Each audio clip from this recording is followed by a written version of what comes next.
जी बच्चे, English text book 7th class PTB new syllabus, उसको मैं अभी मार्क करवा रहा हूँ कि जो जो चीज़ें आपको इस बुक में से प्रिपेयर करनी होती हैं। अगर तो टाइम हो तो बच्चों को रीड करवा लें ये सारे के सारे लेसन। अदरवाइज जो है वो सबसे पहले ग्लोसरी टेस्ट में जो आप लोगों का टेस्ट इंक्लूड है मंडे वाले दिन, उसके अंदर ये चीज़ें शामिल होंगी। ग्लोसरी वर्ड मीनिंग, ठीक है, वर्ड टू वर्ड इंग्लिश में आप सेम अपनी वर्डिंग में भी दे सकते हैं कोई इंग्लिश, ठीक है। मतलब सपोज करें sermon an address on a religious और मॉरल सब्जेक्ट, आपको ज़रूरी नहीं कि पूरे का पूरा सेंटेंस लिखें, एन एड्रेस आप ये लिख सकते हैं, ठीक है, इतना भी काफ़ी हो जाएगा। नेक्स्ट मैं और उस चीज़ को मार्क करता जा रहा हूँ यहाँ पर जी। Next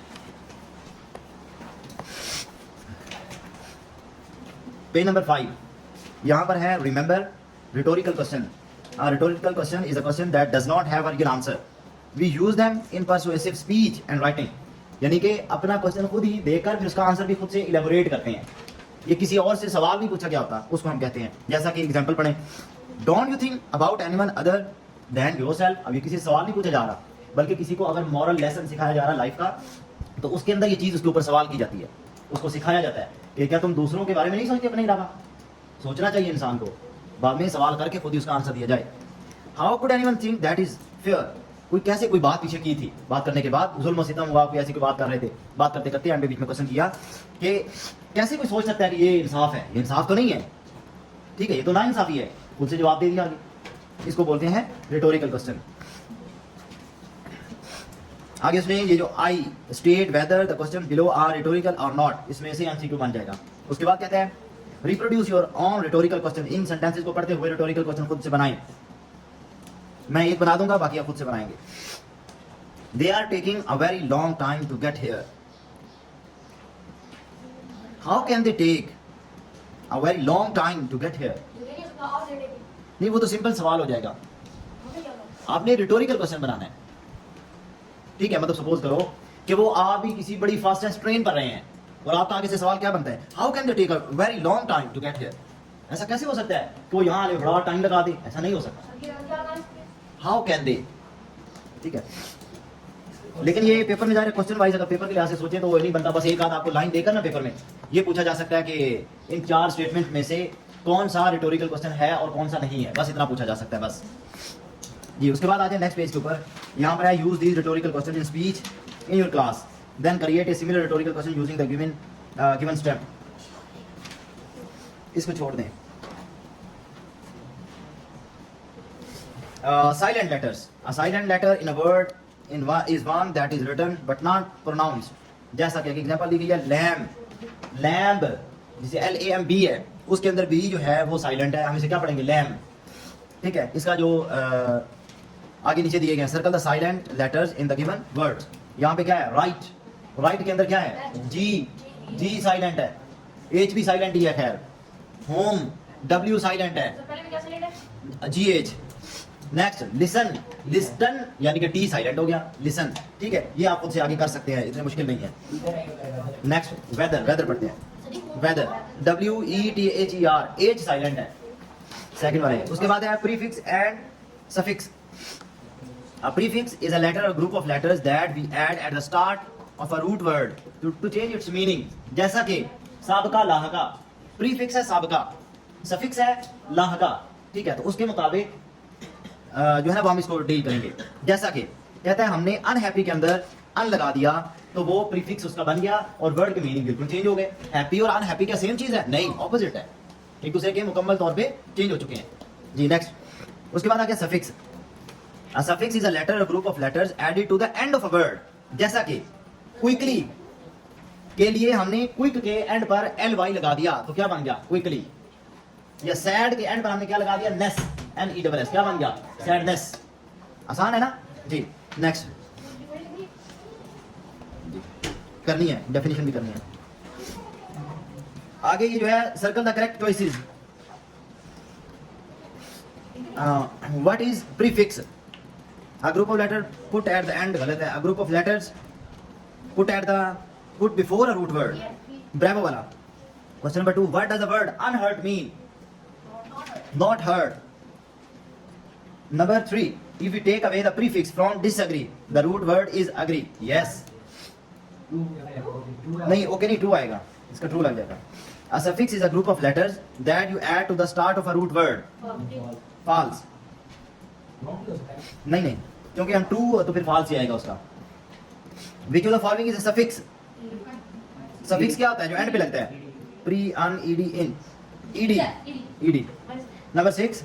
Which suffix can you add to the word end of cook to make a new word? ing. बिल्कुल ठीक है। Alpha. Number 7. Which suffix can you add to the words peace to make it a new word? Peaceful.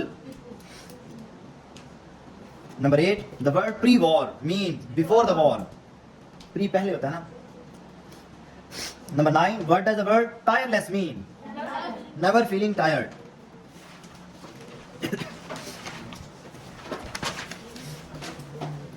Number 10. Which word is the root word in the unemployed? Employee.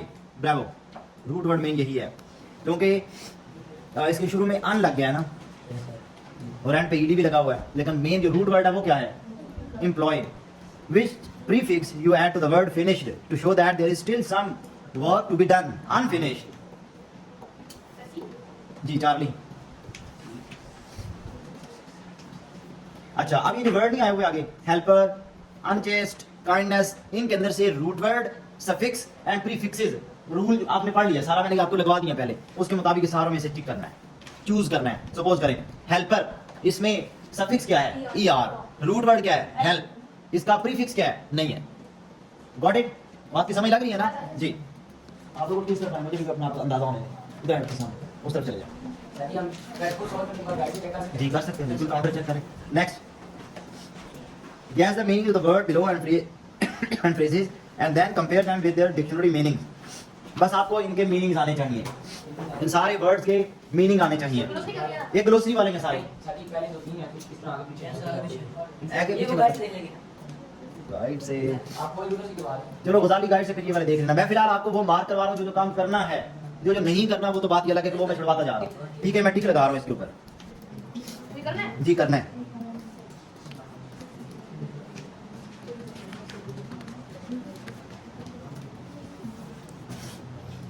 Page number 9 के ऊपर आए and पर vocabulary and grammar के अंदर remember agreement of pronouns with their antecedents. When we use a pronoun, we must make sure that it agrees with its antecedent in number and gender. वो तो जाहिर है हमें कॉमनली पता होता है, वैसे सेंटेंस बनाते हैं ना, सेंटेंस के अंदर देखते हैं। She took the paper and wrote a phone number on it. In this sentence, paper is the antecedent of it. यानी कि जो आगे जाके आप इट लगा रहे हैं वो किसके मुताबिक लगा रहे हैं? जो शुरू में वर्ड पेपर यूज हुआ है उसके मुताबिक। ठीक है ना? जो जाहिर अगर यहाँ पे कोई और लिविंग थिंग हो तो हम उसको दोबारा आगे जाके इट थोड़ी लगाएंगे। नहीं वो नहीं बचे, छोड़िए। नेक्स्ट आगे आ जाए। जैसा कि सॉरी यहाँ भी है, इसी के नीचे tick the correct option. I bought a book, it proved very useful. It अब यानी आप लगा लेंगे आई वाला पोर्शन, इसको टिक लगा ले, सारा आप करेंगे इसका। इसके सारे आसान है बिल्कुल। नेक्स्ट,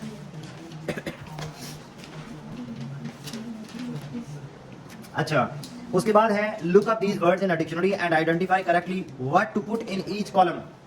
इसको भी टिक लगाएं एक दफा। पेज नंबर 11 के टॉप के ऊपर है, इसे टिक लगाएं। वर्ड आया अप्रिशिएट। अप्रिशिएट सेलेबल तो इसके वैसे ही छोड़ देना, वो करने की जरूरत नहीं है। पार्ट्स ऑफ स्पीच में आपने बताना है कि ये नाउन है, वर्ब है, एडवर्ब है, एडजेक्टिव है, ये क्या है। ठीक है, बस अपनी भी बुक उठा सकते हैं जो बच्चे हैं जी। अप्रिशिएट पार्ट्स ऑफ स्पीच में ये वर्ब है। मैं एक दो एग्जांपल में करवा देता हूँ, आगे देख लेना फिर आप। ये अप्रिसिएशन काउंट हो जाती है या अनकाउंटेबल है? अनकाउंटेबल है। नंबर 2 ह्यूमैनिटी, ये नाउन है और ये अनकाउंटेबल है जी। आगे आप लगा लेंगे ना ये वाले, ठीक है। सेकंड लेसन, यहां पे आ जाती है ग्लोसरी। उसके बाद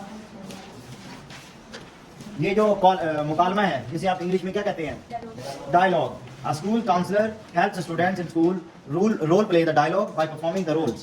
अब ये डायलॉग है, ये डायलॉग आपने प्रिपेयर करना है।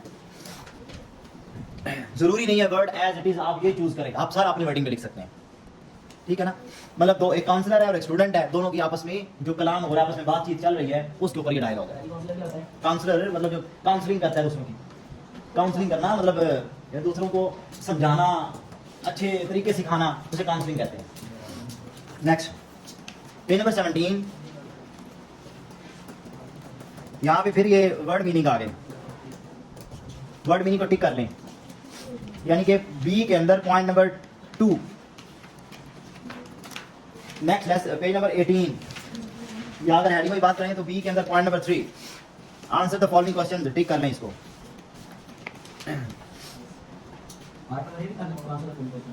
नहीं वो नहीं करना, जो मैं बोल रहा हूँ सिर्फ वही करना है। यानी कि मैंने बोला पॉइंट नंबर जो बी है ना रीडिंग एंड क्रिटिकल थिंकिंग के अंदर, एक तो सेकंड वाला और एक थर्ड वाला, आंसर द फॉलोइंग क्वेश्चन, ये बस ये दो करने हैं। उसके बाद पेज नंबर 19 पर आ जाएं, यहाँ सी वोकैबुलरी एंड ग्रामर के अंदर ये आई है, यानी कि first part, circle the helping verbs and underline the main verbs. Helping verb और मेन वर्ब आपको पता है अच्छी तरह से, मैं सिर्फ पहली लाइन में एक बता देता हूँ। She is writing a novel, is क्या है हेल्पिंग वर्ब, राइटिंग क्या है मेन वर्ब, बाकी समझ आ रही है ना। बस हमने पास्ट टेंस पढ़ लिया हुआ है, is that so. Page number 19 Atif, ना ना ना अभी समझे गौर से, उन्होंने कहा पास्ट टेंस जो भी है उसको जरा अंडरलाइन करें। आतिफ पेज नंबर 19 पार्ट 2 जो यहाँ पर लिखा हुआ है, यहाँ से बताएं। The child cross the road, कौन सा टेंस है? The child cross the road, मैंने आतिफ 2 दफा 3 दफा बोला आतिफ, पास्ट इंडेफिनिट है ये, पास्ट इंडेफिनिट है, बस इतना बता दें, ठीक है। और क्रॉस जिसमें मेन वर्ब है जो हमें बता रही है कि ये पास्ट इंडेफिनिट है। इसी तरीके से सारों को जज करना है। She spent a week in the valley, spent हमें कौन बता रहा है? स्पेंट, कि ये क्या है? पास्ट इंडेफिनिट या पास्ट सिंपल जिसे कहते हैं। He divided his men into 3 groups. Divided. You missed. He embraced. Rashid Minhas graduated. Spent. नहीं, spent खर्च करना और spent खर्च करना, वर्ब तो वही है ना। आगे नेक्स्ट भी है 7, 8, 9। Seized, उसके बाद created। अब्दुल्ला फवाद आपका माइंड इधर नहीं है, आप बार बार घुमाने में उस वक्त से लगे हुए हैं। Don't be nonsense. Number 9 they fought. अच्छा कहते हैं change the following sentence from positive to negative, इसको टिक कर लें, इंपॉर्टेंट है ये। He won a medal, he did not win a medal. आपको पता है ना पास्ट इंडेफिनिट में डिड नॉट लगाकर हम उसको किस में ले जाते हैं? फर्स्ट फॉर्म में। अंडरस्टैंड? ये सारों के साथ ये सलूक कर देना आपने खुद से, क्योंकि ये सारा पास्ट इंडेफिनिट है, सारों में डिड नॉट लगेगा ना जी। Number 4 fill in the blank with the simple past tense of the verb in the brackets. जैसा कि मैंने आगे यूज करके बताया, ब्रैकेट में हमने मीट लिखा हुआ है तो आप इसको क्या बनाते हैं? मेट, हमने खुद से बना दिया। Next many years ago it was very difficult to live without electricity. Was, अब मैं आपको बता दूं एक चीज क्लियर, आप सबके माइंड में आ रहा होगा कि वाज वार तो हमने पढ़ा पास्ट कॉन्टिन्यूअस में, ऐसा ही है ना, पास्ट कॉन्टिन्यूअस में पढ़ा था। लेकिन यहां पर आ गया वॉज सिंपल कंडीशन में कोई काम नहीं हो रहा। जब भी आपका ब्रैकेट के अंदर आ जाए बी तो इसका मतलब है कोई हेल्पिंग वर्ब लगने वाला है। दोबारा फिर सुन लें, जब भी ब्रैकेट में आ जाए बी इसका मतलब है कोई ना कोई हेल्पिंग वर्ब ही लगेगा और कुछ नहीं लग सकता। यहाँ पर be was verb be in helping verb होते हैं इसके। They finished their homework in time yesterday. नहीं, पास्ट सिंपल बोला उन्होंने, और जो वॉज वाला है ना वो पास्ट सिंपल के सेंस में जाता है। जब हम नहीं जैसे देखो ना, मैं कहता हूँ आई एम अ बॉय, ये प्रेजेंट टेंस है, प्रेजेंट का सिंपल है। हालांकि मैंने क्या लगाया? एम क्या है? पास्ट प्रेजेंट कॉन्टिन्यूअस का किस में आया? प्रेजेंट इंडेफिनिट में आ गया कि इस वक्त मैं क्या हूं? मौजूदा सूरत हाल। I am a boy, this is a class, is लग गया लेकिन आईएनजी तो नहीं लगा, प्रेजेंट कॉन्टिन्यूअस तो नहीं बना। इसी तरीके से यहां पर क्या लगेगा? Was. Next they finished the troops came under heavy fire when I was 10। When I was 10, जब मैं 10 साल का था जी। I was 10 when I was 10, जब मैं 10 साल का था। I wanted to be a pilot, so मैं पायलट बनना चाहता था। Next my sister wrote we went at the age of 17 he joined. My uncle found the ancient Greeks believed. I got up, GOT। बात की समझ लगी? सारे clear हो गए जी। और मैं बता रहा हूँ अब तक जितना मार्क किया ना, सबसे इंपॉर्टेंट ये है जो आपकी ग्रामर को स्ट्रॉन्ग करता है। यहाँ तो उन्होंने सिंपल ऊपर बता दिया था ना कि ये टेंस लगाना है, अगर वो ना बताते तो उससे और ज्यादा डिफिकल्टी होनी थी। अनस फोकस करें। नेक्स्ट, करेक्ट स्पेलिंग को टिक करना है। हॉरिबल, हॉरिबल वो गलत हो गया, ये कौन सा है? पहला ठीक है। सेंसिबल सेकंड वाला ठीक है। प्रोबेबल पहले वाला ठीक है। पॉसिबल सेकंड वाला ठीक है। नेक्स्ट पेज के ऊपर फॉरगिवेबल सेकंड वाला। रिस्पेक्टेबल पहले वाला। रिवर्सिबल सेकंड वाला। लेजिबल दूसरे वाला। आगे सारे मीनिंग दिए उन्होंने ब्रैकेट में उन्होंने सारे।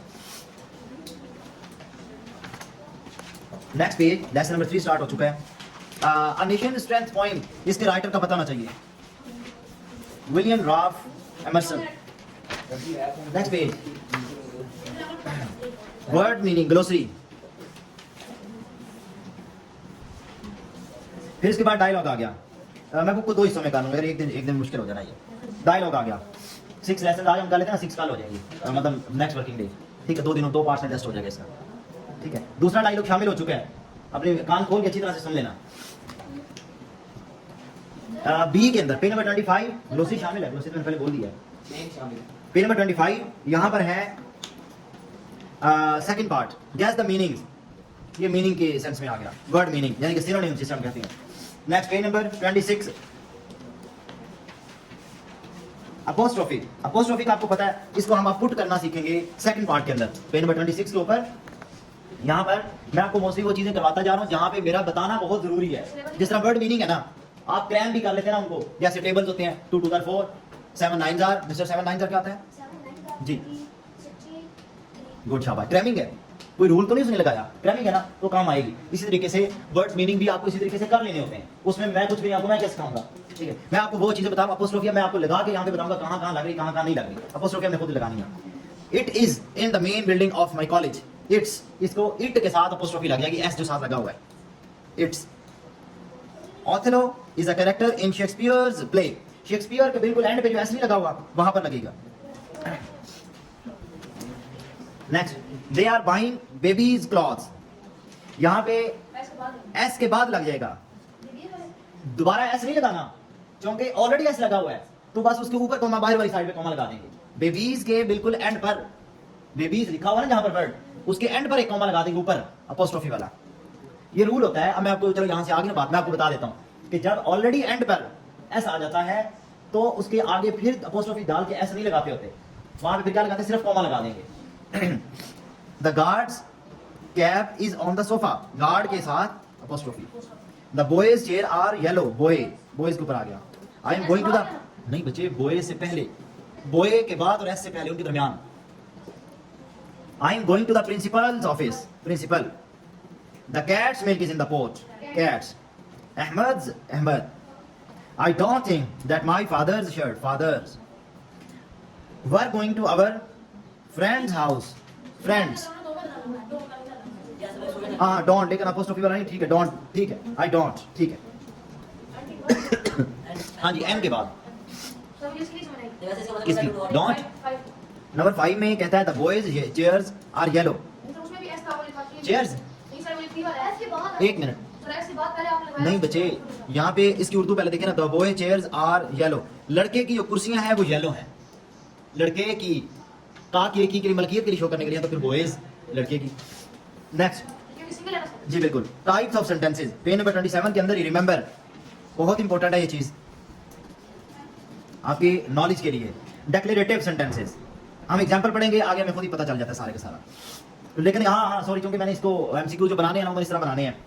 Are statements which express an idea, मैंने बोलना है dash are statements which express an idea. I went to the park, they like painting, एक सिर्फ एक इंफॉर्मेशन दे रहे हैं। ठीक है, नेक्स्ट इंट्रोगेटिव। इंट्रोगेटिव का तो आपको पता है ना, सवालिया होगा, क्वेश्चन होगा। Next imperative, use commands which are use to give instructions, orders दिए जाते हैं, इंस्ट्रक्शंस दी जाती हैं, कमांड्स दी जाती हैं। जैसा कि take me to the manager, park your car here. ठीक है, ऑर्डर जो सेंटेंस में किया जाए उसे क्या बोलते हैं, इंपेरेटिव। नेक्स्ट आ गया एक्सक्लेमेटरी। एक्सक्लेमेटरी क्या है, what a lovely sight, exclamatory sign आ गया एंड पर, उसको हम क्या कहते हैं, एक्सक्लेमेटरी सेंटेंसेस, ये तो आसान है। नेक्स्ट, अब कहते हैं क्योंकि हमने रूल पहले पढ़ लिया है, अब उसके मुताबिक आप यहाँ से जज करेंगे। मैं सिर्फ पहला बताऊंगा यहाँ पर, the house is near the post office, कौन सा है? सिंपल इंफॉर्मेशन, कौन सा? डिक्लेरेटिव, ठीक है, मैं इसका डी लिख रहा हूँ। नेक्स्ट पेज पर आ जाएं। ये चीजें हम बाद में करेंगे।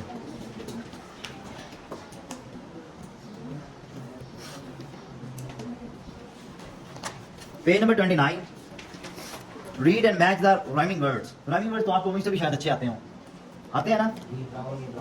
तो जो सिमिलर वॉइस करते हैं आपस में, मीनिंग सेम होना जरूरी नहीं होते। रस्ट, मस्ट, ग्रैंड, सैंड, आसान है ना? You can do that. Page number 30, page number 30, यहाँ पे रेलिवेंट मीनिंग्स को उसके साथ मिला देना है, ये आप कर लेंगे। Match each word with the relevant meaning, ये वाला मैं बता रहा हूँ। पेज नंबर 30 टेक्स्ट बुक का, इसका फोर्थ पार्ट, साइलेंट लेटर्स को अंडरलाइन कर देना है। राइट के अंदर कौन है? सपोज करें W, बस इस तरीके से अंडरलाइन कर देना है। उसके बाद पेज नंबर 31 के ऊपर 2 जो पॉइंट है, put in the apostrophe where needed, जहां जहां अपोस्ट्रोफी चाहिए वहां लगा लें। अब द बेबीज टॉय, बेबी के बाद जो एस है वहां पर आगे अब आप लगाएंगे खुद। उसके बाद इसी का थर्ड पार्ट है, identify the type of sentences below. जी किधर है? हाँ, डेट बी है, बिल्कुल। Call me when you get home from college, ये ऑर्डर हो रहा है, कमांड हो रही है, किसी को कुछ कहा जा रहा है तुम ऐसा करना, तो क्या है? इंपेरेटिव। बस आगे आप कर लेंगे। नेक्स्ट जी, आई और लिखा नहीं हो आगे, एक्सक्लेमेटरी साइन। नेक्स्ट लेसन की ग्लोसरी, कायदे आज़म वाला जो लेसन है, ग्लोसरी। अच्छा बच्चे, मैं चूंकि वैसे ऑनलाइन वीडियो भी साथ साथ बना रहा हूँ, तो ये जो है ना पेज नंबर 31 के ऊपर आप भी बल्कि करेंगे, क्योंकि मैं लेसन थोड़े दे रहा हूँ, इसलिए आपको करना पड़ेगा साथ ही। Rights and duties as a member of society, ये करना है आपने। जी बिल्कुल, नहीं पोएम नहीं मैं आपको कह रहा हूँ, मैं आपको कह रहा हूँ rights and duties as a member of society, ये आपने करना है। जी बिल्कुल, इससे पीछे भी ये गुजरा था। हाँ नहीं ये नहीं है, क्योंकि वो आर्गूमेंट उन्होंने क्या करें। पेज नंबर 36, उसी कायदे आज़म वाले लेसन के अंदर बी पार्ट जो है, reading and critical thinking. Page number 36 reading and critical thinking के अंदर second point, guess the meanings, इस मीनिंग वाले को कर लें। Next page number 37, a and the, इसके लिए मैं आपको कुछ चीजें पहले क्लियर कर दूं कि किसी को खास करने के लिए दा लगता है, बाकी जहां जहां दा लगेगा जल्दी पढ़ते हैं इसका, तो उसको हम यूज करेंगे तो प्रैक्टिकली फिर पता चल जाएगा। आ एंड में डिफरेंस क्या होता है? आ एंड एक तो चीज ये है कि काउंटेबल थिंग्स के साथ लगेंगे, द अनकाउंटेबल थिंग्स के साथ लगेगा। एन, अक्सर एन की कंफ्यूजन होती है और बहुत बड़ी कंफ्यूजन होती है कि हमने पढ़ा हुआ होता है जो साइलेंट लेटर से वर्ड स्टार्ट हो रहे हों उनके शुरू में क्या लगता है? एन, जैसा कि एन एग, एन एलिफेंट, ये पढ़ा हुआ है। लेकिन ये रूल गलत है, हमेशा एन जो होता है वो वोवल साउंड के ऊपर डिपेंड करता है, वोवल लेटर्स के ऊपर डिपेंड नहीं करता। जैसा कि एन आवर, 1 घंटा, अब आवर तो स्टार्ट हो रहा है H O U R, H से स्टार्ट है, लेकिन हम क्या लगा रहे हैं?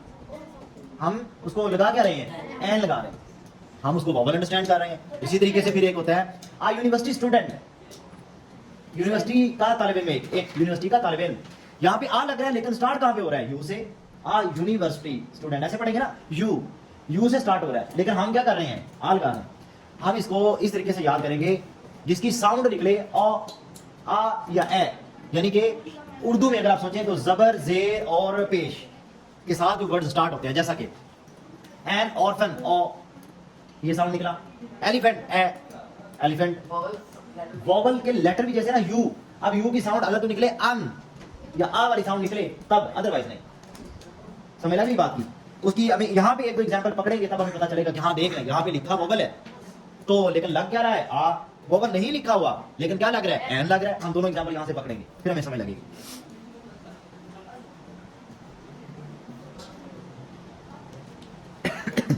यहाँ पे ऐसा भी है ही नहीं। चले मैं एक दफा ये सारे करवाता हूँ, मैं बताता हूँ। We live in the same street, चीज को खास कर रहे हैं हम, खास गली। कौन सी गली?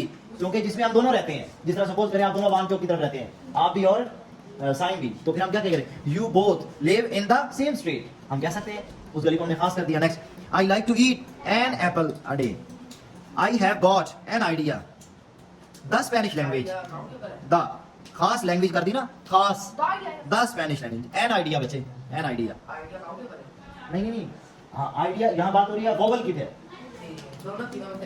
हाँ जी, कायदे आजम रहमतुल्लाह अलैह was the man of principle, the man अलग was a man of, हाँ accountability ठीक है, a man of principle। कायदे आजम रहमतुल्लाह अलैह was a man of principle, singular एक ही बंदे को कहा जा रहा है ना, was a man of principle, तो वो एक बड़ा उसूलों का पाबंद आदमी था। we must, नहीं वो तो फिर कायदे आजम से पहले लगाने की बात होती, तो हम वो बात सोचते जो आप कह रहे हैं खास करने के लिए। we must put corruption down with the iron hand, with an iron hand, with an iron hand, ये होता है सख्त तरीके के साथ किसी के साथ बड़ा सख्त रवैया बरतना। आयरन बड़ी पकड़ के साथ उसको, मतलब कह लें पुलिस को चाहिए कि आयरन हैंडेडली चोरों को पकड़े, बड़ा सख्त तरीके से, बड़ा सख्ती करते हुए जी। Next, the Muslim League, the आएगा क्योंकि मुस्लिम लीग मुसलमानों की जमात थी जो खास है, आपको पता है क्रिएशन ऑफ पाकिस्तान के वक्त चल रही थी। Jinnah played an important in the early days of his politics, in the नहीं एन नहीं आएगा यहाँ पे, हालांकि ई से स्टार्ट है। In the early days of his politics he was the champion of the Hindu Muslim unity. खास वो दिन जो उनकी लाइफ के अर्ली डेज थे। बच्चे इसकी मैं आपको प्रैक्टिस करिए कई दूंगा सैकड़ों में, फिर जाकर आपको समझ लगेगी, बहुत ज्यादा कंफ्यूजन वाले होते हैं। He had a great love for nature, his brother is an engineer by profession. जी एन लगेगा नहीं, इस पे तो 11 है नहीं, फिर वही बात करते हैं आप किस चीज की। एक मिनट फिर बोलें तो जी क्या है? जी बॉबल है। एक मिनट, मैंने आपको क्या बताया कि उसको हम खास कर रहे दिनों को, अर्ली डेज, जैसे हम सेम स्ट्रीट के बारे में बात कर रहे थे। He had great love for the nature, तो यहाँ पे कौन सी बात खास हो रही है? हम किसी चीज को खास कर रहे हैं, ग्रेट लव तो पहले ही बोल दिया है, ठीक है। He had a great love for nature. Next, adjective. Some adjectives are used before nouns, they are called attributive. For example, untiring efforts, untiring हमने efforts से पहले लगा दिया तो उसे हम क्या कहेंगे? attributive. और अगर इसी तरीके से others are used after the noun and the verb, they are called predicative. आज उसकी एग्जांपल देखें, कायदे आजम रहमतुल्लाह अलैह वाज सक्सेसफुल, सक्सेसफुल हमने बाद में लगाया जी बिल्कुल। अब सेंटेंसेस के अंदर हम यूज करेंगे, पहले तो मैं आपको करवा रहा हूं। Did you have a nice trip, trip से पहले हमने क्या लगाया? नाइस, तो फिर ये क्या हुआ? Attributive. Children were happy to see the aeroplane, children were happy, कौन खुश था? बच्चे, बच्चे पहले आया, उनका हैप्पी होना बाद में आया, तो फिर ये क्या हो गया? Predicative. Next, page number 38, remember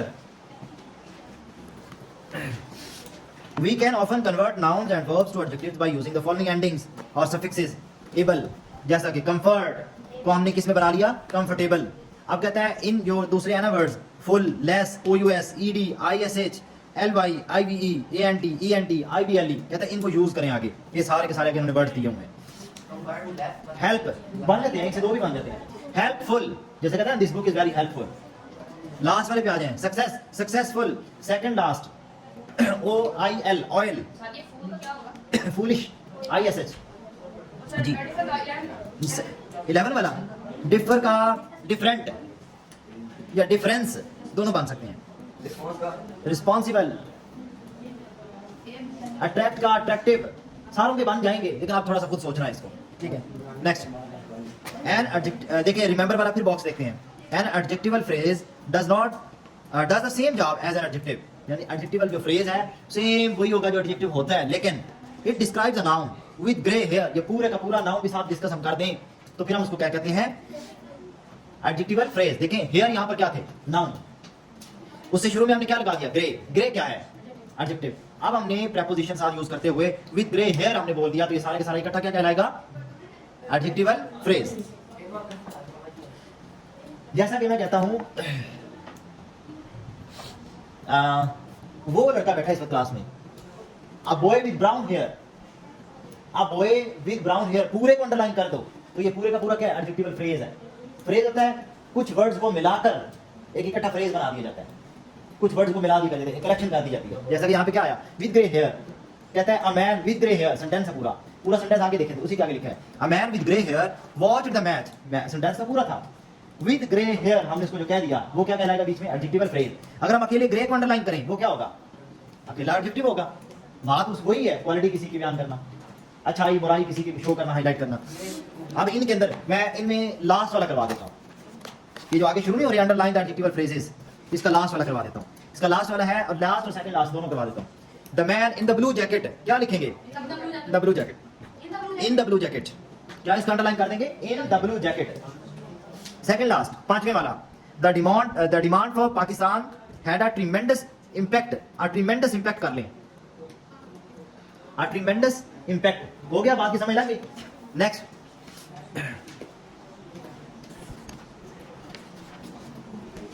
ये आगे फिर आ गया, कायदे आजम रहमतुल्लाह अलैह पर इंग्लिश में ऐसे जी, एक मिनट समझ लगी, हाँ जी नहीं नहीं नहीं नहीं बच्चे नहीं, बिल्कुल भी नहीं, वो बन ही नहीं सकता, और ट्रिमेंडस इंपैक्ट आएगा जी। नहीं ना, गलत है वो, फॉर पाकिस्तान एडजेक्टिव कैसे बन गया, ट्रिमेंडस इंपैक्ट, इंपैक्ट को ट्रिमेंडस उसके साथ लगा दिया, वो एडजेक्टिव है, ठीक है, तो वो क्या बन गया, एडजेक्टिवल फ्रेज जी। मैंने बोला हाँ, ये जो है ना पेज नंबर 39 के ऊपर आए, ये जो है use the following adjectival phrases in sentences, sentences आपके बना लेंगे आपने खुद ही। This road is very slippery, the road we walked on was या is, walked आएगा, मैंने तो इसलिए बोला was very slippery आ जाएगा यहाँ पर, कौन सा नहीं। नेक्स्ट लेसन, लेसन नंबर कौन सा शुरू हो चुका है, 5वां जी, करना है ग्लोसरी मीनिंग करना है, इंस्पिरेशन हाँ लिख सकते हैं, वही आप एक ही याद करें तो कायदे आज़म बीच में आ जाएंगे। उसके बाद ये मीनिंग आ गए पेज नंबर 46 के ऊपर, मैं पेज नंबर 46 की बात कर रहा हूँ, इधर पेज नंबर 46, देखा आप सोए हुए हैं, पेज नंबर 46 पीछे है बच्चे, पेज नंबर 46 पीछे है, जाग के बैठे क्लास में।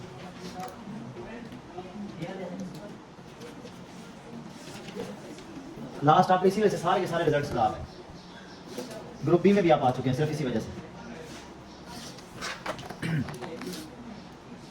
जी। Personal pronouns, a word that is used in place of person's name is called personal pronoun, I, we, you, he, she, it, ये सारे आगे दे भी।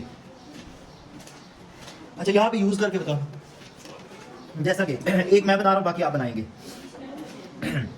महद and Fahad are brothers, they are brothers, they लग गया जी, नहीं दे आर ब्रदर ना, उनके बारे में बताना है, आप अपना बताएंगे तो फिर आप भी लिखेंगे।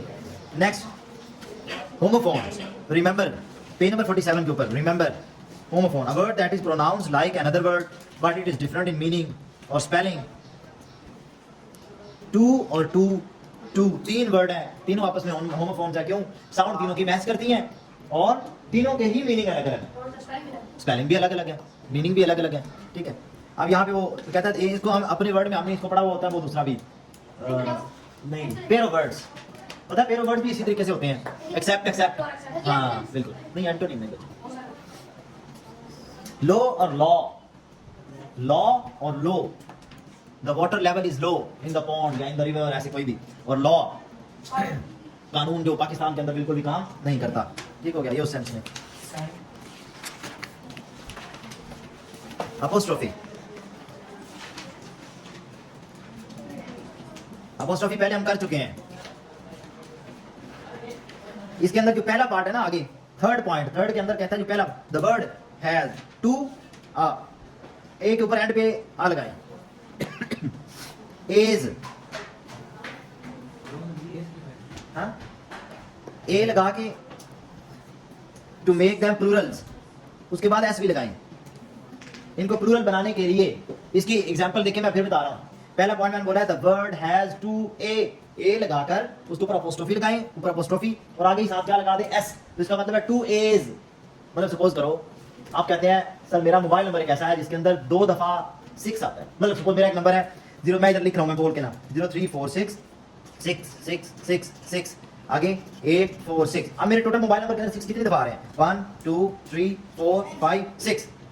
मैं क्या कहूंगा, my mobile number has 6 sixes, यानी कि हैज 6, नहीं ऐसा ही ऐसे लिखूंगा ना 6, ऐसे ये बन जाएगा। ये देख लें 6 हाँ जी, अपोस्ट्रोफी और साथ एस, ये शो करता है कि मेरे मोबाइल नंबर में 6 दफा एस आ चुका है, एस नहीं 6 दफा 6 आ चुका है। अच्छा number, rewrite the following by using an apostrophe and S if required to show. आगे इनमें भी फिक्स करना है, नहीं इनको तो खुद बनाना है ना। लाइट ऑफ द मून है ना, इसको क्या बनाएंगे, मून्स लाइट। मून के पास अपोस्ट्रोफी, मून के बाद अपोस्ट्रोफी एस और साथ क्या लगा देना है, लाइट। बाकी सारा सेंटेंस चेंज कर देना, खुद बनाना है। जैसा कि 6 years time,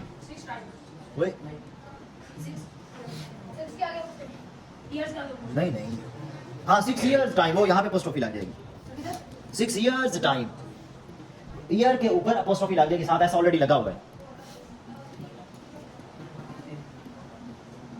surface of the earth surface, आगे आप कर लेंगे। प्रोवाइड द मिसिंग अपोस्ट्रोफी, यहां पर भी लगानी है आपने नंबर 5 के अंदर, नंबर 4 यानी कि नंबर 3 4 5 यहां पे तीनों हो चुके हैं। नंबर 3 4 5 बच्चे आप भी इंडिकेट करें ना, 3 4 5 सारे हो चुके हैं।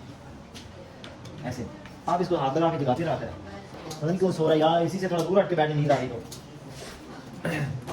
ऐसे फिर आ गया है, ये करना है जी, ऐसे किया होगा ना। द कॉजेज ऑफ पोल्यूशन, वही तो अभी किया था। हाँ struggle to save the environment, same to same वही है, वो याद हुआ होगा ना ऑलरेडी, वो भी हो जाएगा साथ। ये वाला मतलब करें, ऑलरेडी हुआ है, उसको रिवाइज कर लें, जस्ट नीड टू रिवाइज। जी यूनिट नंबर 6,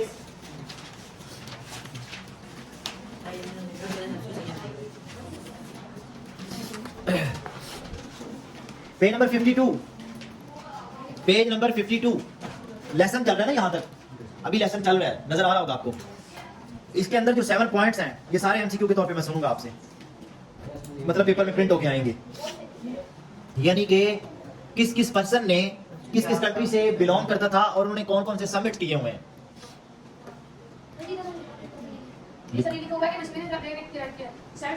शी हैज, अच्छा किसी एक लेडी के बारे में लिखा, समीना बेग के बारे में लिखा हुआ है, ठीक है, समीना बेग ने किया हुआ, ठीक है ठीक है ठीक है। बड़ा फ्री काम था, जो पैसे भी मिलते हैं। अच्छा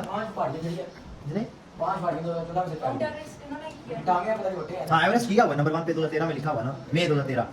सही है, मौसम गर्म पाकिस्तान में जब शुरू हुआ तो उधर चले गए, ठीक है नेक्स्ट। Page number 53।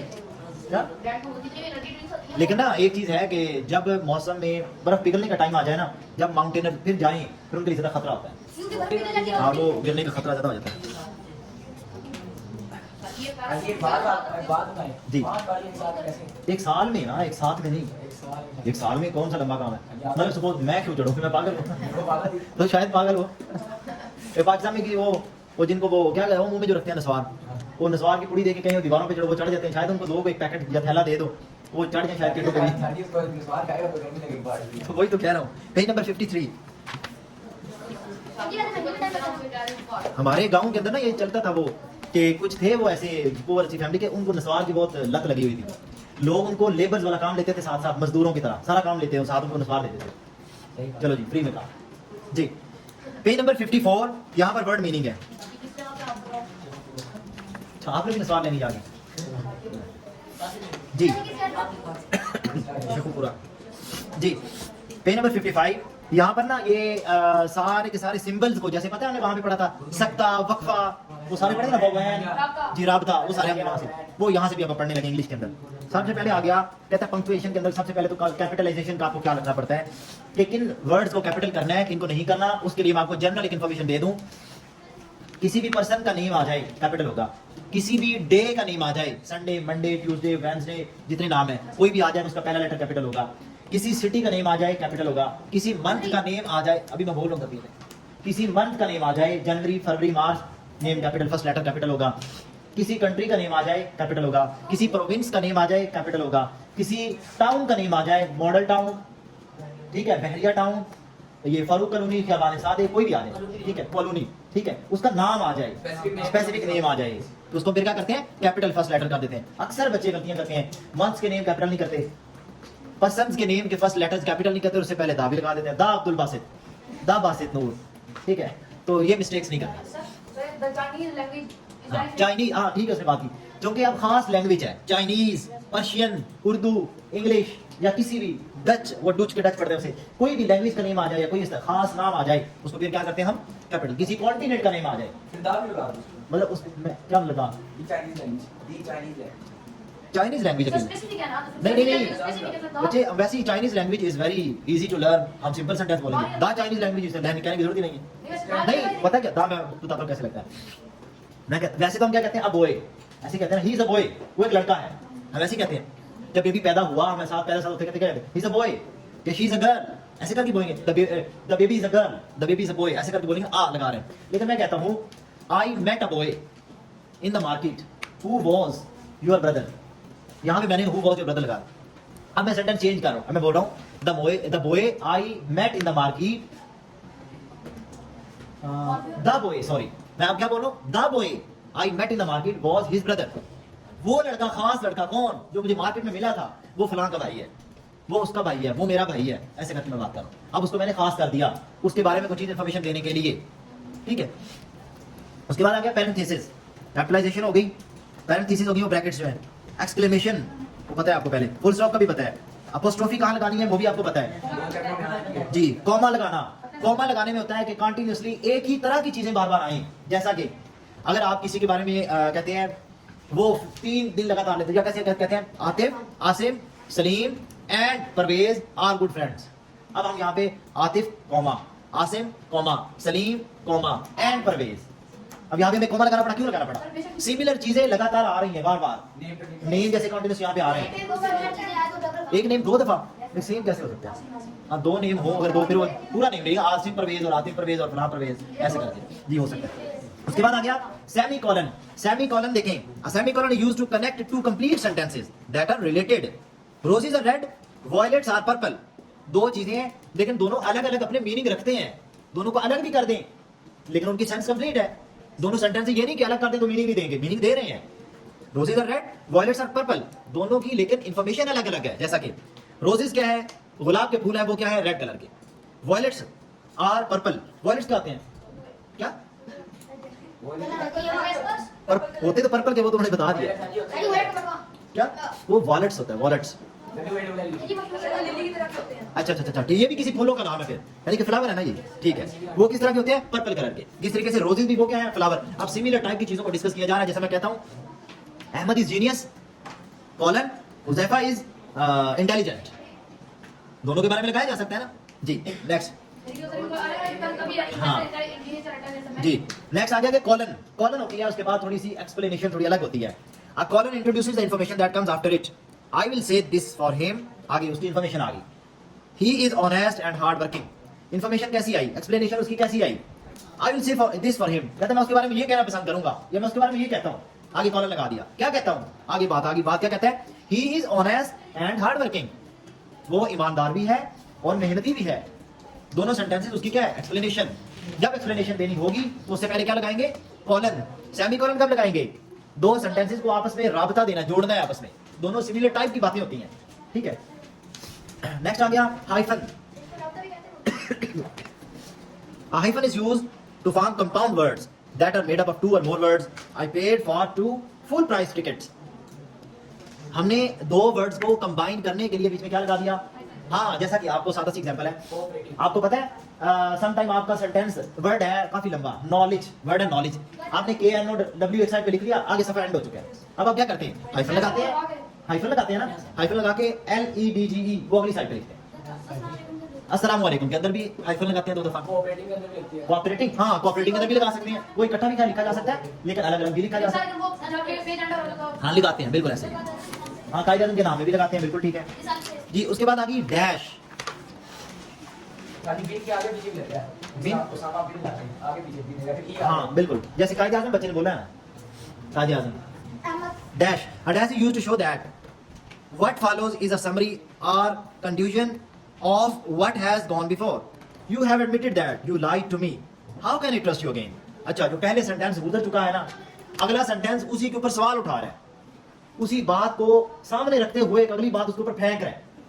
मैं अब जैसे देखें, अब्दुल कैसर ने मुझे कहा कि सर मैं आज की बात है शायद कि कल की बात है, अब्दुल कैसर ने मुझे कहा सर मैं नंबर अच्छे लूँ तो मैं ऊपर क्लास में चला जाऊंगा, कल की बात है, आपने बोला था ऐसा। अब मैंने इसको सेंटेंस बोलता हूँ, मैं आज वाला टेस्ट इसको दिखाता हूँ, मैं कहता हूँ you have failed the test that you give today. मैं इसको फर्ज करी, मैं फर्ज करूँ, मैं किया नहीं है, मैं आपको ये बात कर रहा हूँ, ये मैं कल कहता हूँ you have failed the test that you give today, that you have given today, मैं सेंटेंस बोला। आगे मैंने ये लगाया, क्या लगाया मैंने यहाँ पे डैश, डैश लगा के मैं कह सकता हूँ how can you go to group 1 या ग्रुप ए, लगा सकता हूँ या नहीं लगा सकता हूँ। उसी बात के ऊपर मैंने सवाल उठाया, पहले मैंने थोड़ी बात की उसी से, तुम कुछ कर ही नहीं पाए, how can you shift to, मैंने तुम्हें कैसे तुम्हें शिफ्ट कर सकता हूँ उस ग्रुप के अंदर, समझ लगी बात की इस तरीके से। नेक्स्ट आगे आ गया कोटेशन मार्क, और ये तो आपने वो पढ़े है ना, वो से क्या बोलते हैं, बल्कि पढ़ नहीं है, डायरेक्ट इनडायरेक्ट, ये वहां पर यूजेज होगा इनका, यानी कि इन जी डायरेक्ट इनडायरेक्ट मैं सारा एक्सप्लेन करूंगा कि मतलब सपोज मैं इधर बैठा बैठा कहता हूँ, मैंने कहा यहां से बाहर चले जाओ, आई सेड, फिर छोटा कॉमा लगेगा, फिर आगे इन्वर्टेड कॉमास लगेंगे, फिर वो अगली बात आएगी सामने कि मैंने क्या कहा, मैंने ये कहा go out of this class, get out of this class, ऐसे करके मैंने जो भी सेंटेंस बोला वो इन्वर्टेड कॉमास में आ जाएगा। ग्रामर ही तो है, ये तो मैं कह रहा हूँ, मैंने आपको सवाल जवाब क्यों नहीं करवाई, जो लेसन के अंदर से सवाल जवाब होते हैं मैं नहीं करवा रहा। क्या डेट्स मतलब लेसन जी सिर्फ यही चैप्टर है, उसके अलावा कुछ भी नहीं है जी। कहते हैं इनकी पंक्चुएशन खुद करनी है आपने, ये जो थर्ड पॉइंट है आगे, I bought some balloons comma a cake, I bought some balloons comma a cake and some ice cream for the party, full stop. बस 2 चीजें लगा दी है ना, ये कॉमा लगा फुल स्टॉप लगा, इसका मतलब है अगले सारे आप खुद लगा सकते हैं, आसान है, ठीक है। Punctuate the following paragraph, good शाबाश, बहुत अच्छा है, पैराग्राफ को भी पंक्चुएट करना है।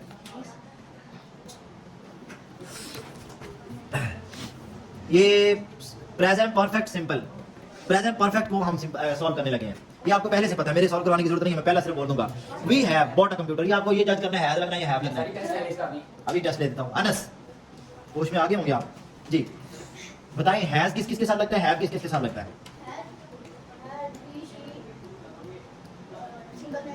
गुड शाबाश,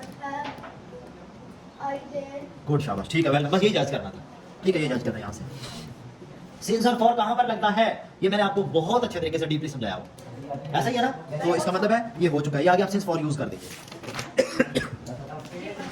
रिव्यू 2 आ चुकी है, और स्पोर्ट्स पर्सनालिटी आएगा, फिर इमरान खान का जिक्र आएगा, फिर सैमसंग आ जाती है, नेक्स्ट जी स्पोर्ट्स पर्सनालिटी है ना इसलिए। नेक्स्ट देखें, नहीं ये इतना नहीं है।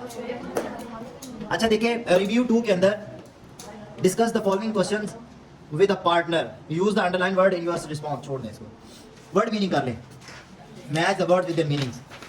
Next page vocabulary and grammar, use for और सिंस, सिंस फॉर यूज कर लेंगे आप, use the pair of words, वो मैं आपको पहले बात कर चुका हूं कि होमोफोन्स, यहां पे हमने क्या पढ़ा था उनका नाम होमोफोन्स, के वर्ड प्रोनाउंसिएशन ऑलमोस्ट सेम होती है लेकिन उनके मीनिंग और स्पेलिंग दोनों अलग होते हैं, ठीक है। पीक और पीक दोनों इसी तरीके से आप करेंगे, सारों के सारे पेयर वर्ड्स आपके लिखे हुए गजाली में मिल जाएंगे। Next give students the dictation of the word, ये छोड़ दें, डिक्टेशन मतलब प्रोनाउंसिएशन कैसे करना है, सीज लेस माउंटेनियर ऐसे करके। नेक्स्ट अगले सफर पर आ जाए, हाँ उसको छोड़ दें। Page number 61 struggle to save the environment, ये मैं करवा चुका हूं पहले से, पहले उससे ऊपर देखें पंक्चुएट द गिवन टेक्स्ट, इसको भी पंक्चुएट करना है।